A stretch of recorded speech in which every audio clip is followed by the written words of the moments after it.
الحمد لله قدر السماوات والأرض ورفع السماوات بغير عمد ونور الشمس والقمر نحمده ونستعينه ونستغفره ونؤمن به ونتوكل عليه ونعوذ بالله من شرور أنفسنا ومن سيئات أعمالنا من يهده الله فلا مضل له ومن يضلل فلا هادي له ونشهد أن لا إله إلا الله وحده لا شريك له ولا مثل له ولا مثال له ونشهد أن سيدنا وسندنا وحبيبنا وشفيعنا محمد صلى الله عليه وسلم أرسله بالحق بشيرا ونذيرا وداعيا إلى الله بإذنه وسراجا منيرا أما بعد فأعوذ بالله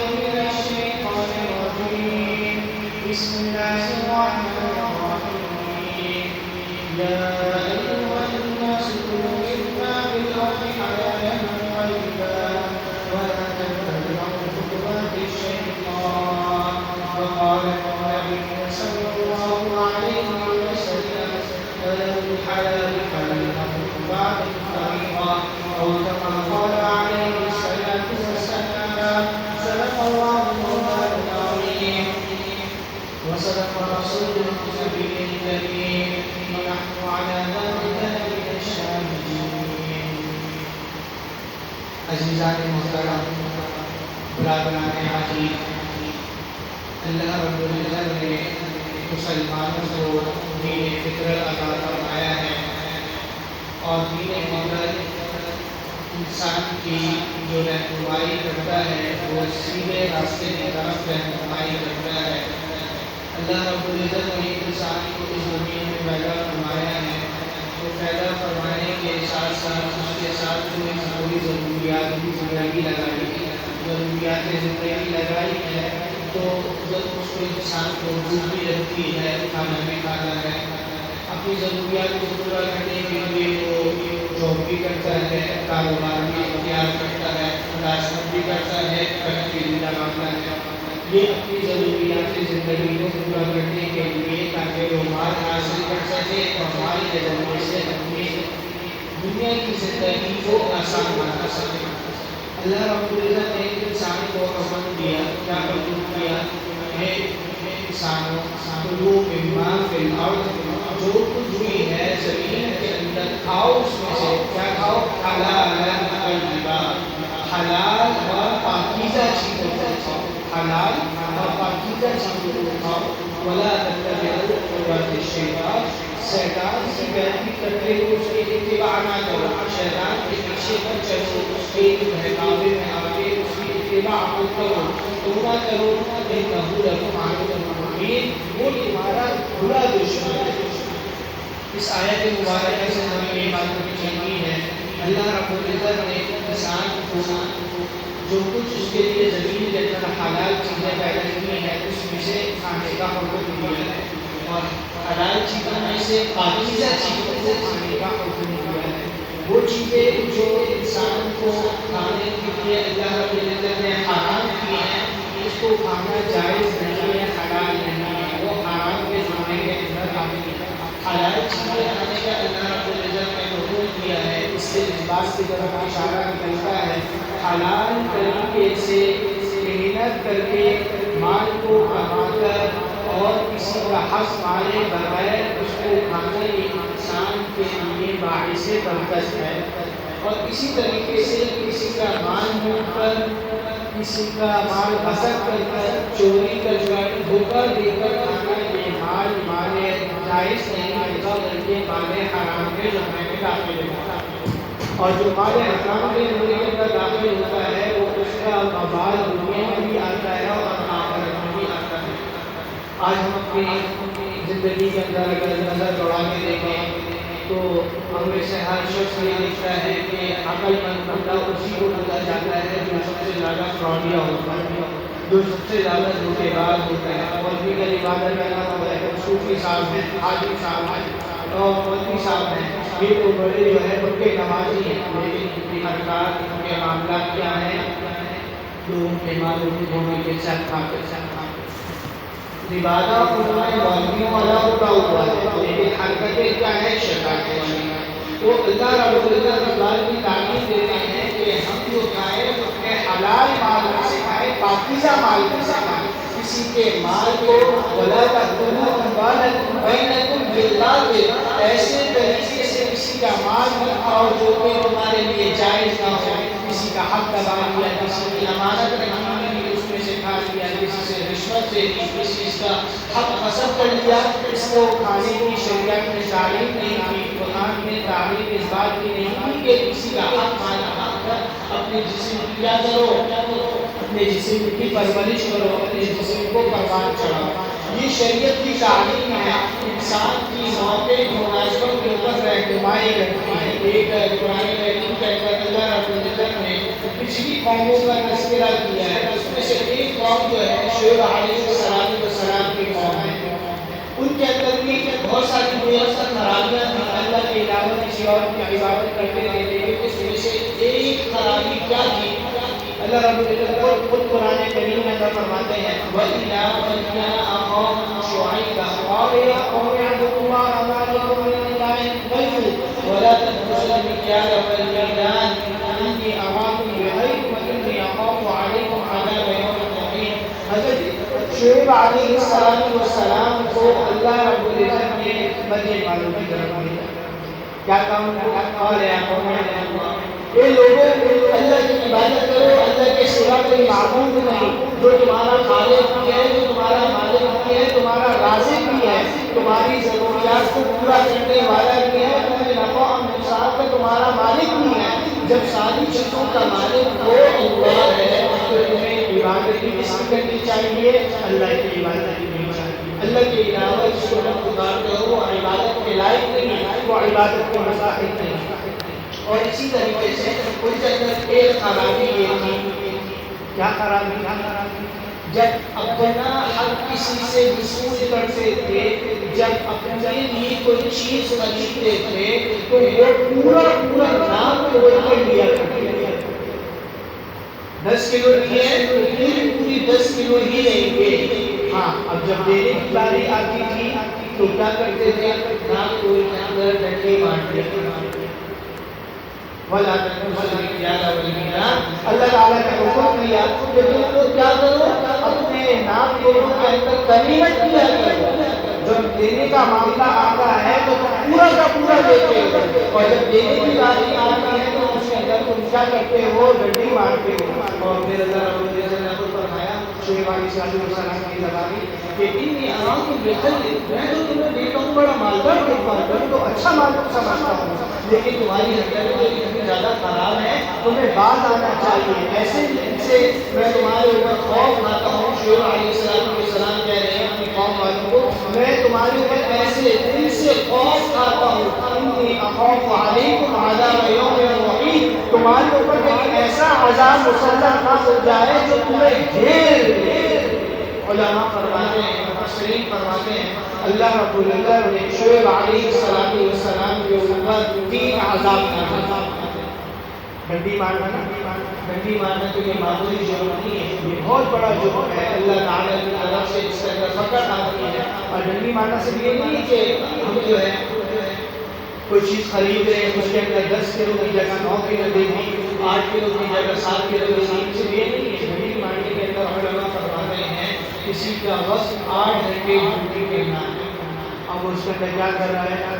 6 گھنٹے ڈیوٹی کر کے چلا جاتا ہے۔ کام کرنے کے لیے آفس والوں نے رکھا تھا، لیکن وہ کام کی بجائے کیا کر رہا ہے؟ اپنے دوسرے کاموں میں کر رہا ہے، اپنی جو ہے سائڈ بزنس کا دیکھ رہا ہے۔ کام کرنے کے لیے آفس کی چیزیں استعمال کرنے کے لیے اس کو آفس کے لیے دی گئی تھی، وہ اس کا اندر استعمال کر رہا، اپنی ضروریات زندگی کے اندر استعمال کر رہا، تو یہ ڈنڈی مارنے کے اندر شمار ہوتا ہے، یہ کمی کرنے کے اندر شمار ہوتا ہے۔ تو شعیب علیہ السلام کی قوم کے اوپر جو 3 عذاب نازل ہوئے تھے، پہلا عذاب کیا تھا؟ پہلا عذاب یہ تھا کہ ان کے اوپر سخت گرمی کے عذاب کو نازل کر دیا۔ اتنی گرمی کہ ان کا زندہ رہنا بڑا مشکل ہو گیا، محال ہو گیا، پریشانی کے آشن کے گیا، اور گھر سب لوگ گھروں سے باہر نکلتے ہیں، دیکھتے کہ ایک بادل آ رہا ہے جو کہ جس کے پیچھے ٹھنڈی ہوا بھی چل رہی ہے، یہ سمجھ رہے کہ یہ کیا ہے، اللہ تعالیٰ کی طرف سے باران رحمت برسانے کے لیے، لیکن وہ عذاب کی صورت ہے، یہ اس کو عذاب، یہ پہلی عذاب کی صورت ہے۔ دوسرا کیا ہوا، جب یہ اس بادل کے نیچے پہنچے ہیں ٹھنڈی ٹھنڈی ہوا کھانے کے لیے، اللہ رب العزت نے ان کے اوپر آگ کی بارش برسائی۔ تیسرا عذاب کیا تھا، تیسرا عذاب یہ تھا کہ جب یہ لوگ آگ بادل کے نیچے پہنچے تو آگ کے ساتھ ساتھ اللہ رب العزت نے ایک فرشتے کو مقرر کر دیا جس نے ایک چنگار لگائی، جس سے زمین کے اندر زلزلہ آیا اور وہ اس کے اندر حالات ہو کر رہ گئے، اور اس کی شدت کی وجہ سے ان کے کلیجے دل پھٹ گئے۔ یہ کیا وجہ تھی، کیا بیماری تھی ان کے اندر، یہ ناک کے ان کے اندر کمی کیا کرتے تھے، ناک کو ان کے اندر کمی کیا کرتے تھے، لوگوں کا حق پسند کیا کرتے تھے۔ شریعت اس بات کی تعلیم دیتی ہے بحیثیت مسلمان ہونے کے کہ جو تمہارے اوپر حقوق لازم ہوتے ہیں ان کی ادائیگی بجا پوری طریقے سے، چاہے وہ والدین کے حقوق ہوں، چاہے وہ بہن بھائیوں کے حقوق ہوں، چاہے وہ ملازم ہونے کی صورت میں دفتر والے کے حقوق کو، مالک ہونے کی صورت کے اندر اپنے نوکروں ملازموں کے حقوق کو، ان کے حقوق کو اچھے طریقے سے ادا کریں، اور اچھے طریقے سے جب بندہ حقوق کو ادا کرتا ہے، حلال کمانے کے لیے نکلتا ہے، حلال کے اندر اللہ کی برکت رکھتی ہے، جھوٹ نہیں بولا، دھوکہ نہیں دیا، بدامانی نہیں کری، تو اللہ کم مال کے اندر بھی زیادہ برکت عطا کرتا ہے۔ اس کے بعد مقابل سود کے معاملے کو دیکھ لیا جائے، وَأَحَلَّ اللَّهُ الْبَيْعَ وَحَرَّمَ الرِّبَا، کہ اللہ نے تجارت کو حلال قرار دیا ہے لیکن سود کو حرام قرار دیا ہے، یہ بات بتا دی گئی ہے۔ اب اس کے اندر دیکھا جائے سود کا مال ہے، بہت سارا مال، کروڑوں روپے ہے، لیکن اللہ تعالیٰ نے بندے جو سود کا معاملہ کرتا ہے، سود کی تجارت کرتا ہے، سود کے معاملے کو دیکھتا ہے، سود کی ملازمت کرتا ہے، اللہ رب العزت نے سود کے کام کرنے والے سے اعلان جنگ کر دیا، کرے گا نہیں، کر دیا۔ جس نے سود کا معاملہ کیا ہے، سود کھاتا ہے، سود کماتا ہے، سود کے اوپر پلتا ہے، تو اللہ رب العزت نے اس کے ساتھ اعلان جنگ کر دیا۔ اور جس کے ساتھ اللہ اعلان جنگ کر دے تو بتاؤ بھائی کون اس کو بچا سکتا ہے؟ تو حلال مال کھانے کی اللہ رب العزت نے قرآن میں اندر جا بجا ترغیب کی ہے، اور حلال کے اندر اتنی برکت رکھی ہے کہ حلال کی برکت سے انسان کا نیک اعمال کرنے کے اوپر دل مطمئن ہو جاتا ہے، دل چاہتا ہے، اور حرام پیٹ میں جاتا ہے تو اچھا ماحول بھی برداشت نہیں کرتا، اچھی مجلس بھی برداشت نہیں کرتا۔ مولوی صاحب نے پوری کی بات یا مولوی صاحب کو دیکھو ٹائم ہو گیا تھی جو ہے بات کرنا، مسجد وہاں پر بیٹھے ہیں، مسجد کے اندر دل نہیں لگتا، تلاوت کر رہے ہیں، سورہ یاسین یا بجانا پڑتا ہے، وہاں دل نہیں چاہتا، چلو پڑھتا ہوں، میں جلدی جلدی پڑھ کے سورہ واقعہ پڑھنے کا دل نہیں چاہتا، جس کے اوپر اللہ نے وعدہ رکھا ہے جو سورہ واقعہ روزانہ رات کو پڑھتا ہے اس کے گھر میں کبھی فاقہ نہیں آیا۔ اعمال کرنے کے اندر دل نہیں لگ رہا، شادیوں میں جاتے ہیں، فنکشن میں جاتے ہیں، گھنٹوں بیٹھ جاتے ہیں، پوری رات کالی کر دو وہاں پر، کیوں؟ کیونکہ پیٹ کے اندر اچھی چیز ہے، پیٹ میں اچھی چیز جائے گی تو اعمال صالحہ کرنے کا خود بخود شوق پیدا ہوگا، اور جب اللہ تعالیٰ کی باتیں سنیں گے تو اس کے اندر دل مطمئن ہوگا، اور جو حرام کھاتا ہے وہ ڈپریشن کا شکار ہوتا ہے، ٹینشن کا شکار ہوتا ہے، نیند نہیں آ رہی، رات کو سونے سے پہلے نیند کی گولیاں کھا رہے ہیں، اتنی فیکٹریاں ہیں، اتنی میلیں چل رہی ہیں، لیکن سکون نہیں، زندگی کے اندر سکون نہیں۔ لیکن ایک بندہ دہاڑی دار مزدور ہے، سارا دن محنت کرتا ہے، گرمی کے اندر مشقت برداشت کرتا ہے، رات کو ایسے جو ہے خواب خرگوش کے مزے، اور اس کے بعد مقابل وہ بندہ ہے جس کے بعد بڑا مال ہے مگر حلال ہے، حرام کا ہے، تو وہ جو ہے ساری رات پر پٹے بدلتے بدلتے گزارتے ہیں۔ حلال کے اندر اللہ نے برکت رکھی ہے جس کا نتیجہ دنیا میں بھی ملے گا اور آخرت میں بھی ملے گا۔ ایک اہم بات یہ ہے کہ حقوق کی ادائیگی ہے۔ اللہ رب العزت اپنے حقوق کو معاف کر دیں گے، اپنے حق کو معاف کر دیں گے، لیکن سزا ہو سکتا ہے اس کے اوپر جب پکڑنے پر آتے ہیں تو اللہ کی پکڑ بھی سخت ہے۔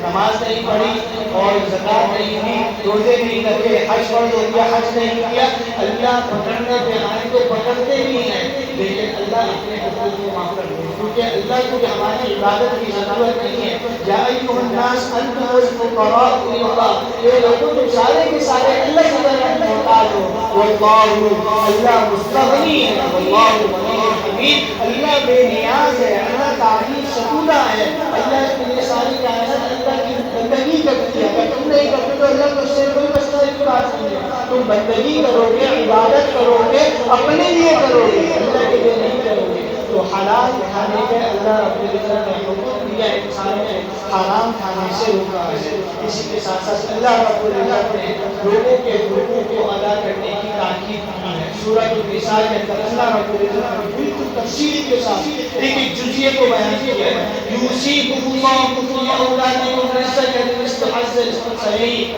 اللہ رب العزت تمہیں وصیت کرتا ہے تمہاری اولاد کے بارے میں۔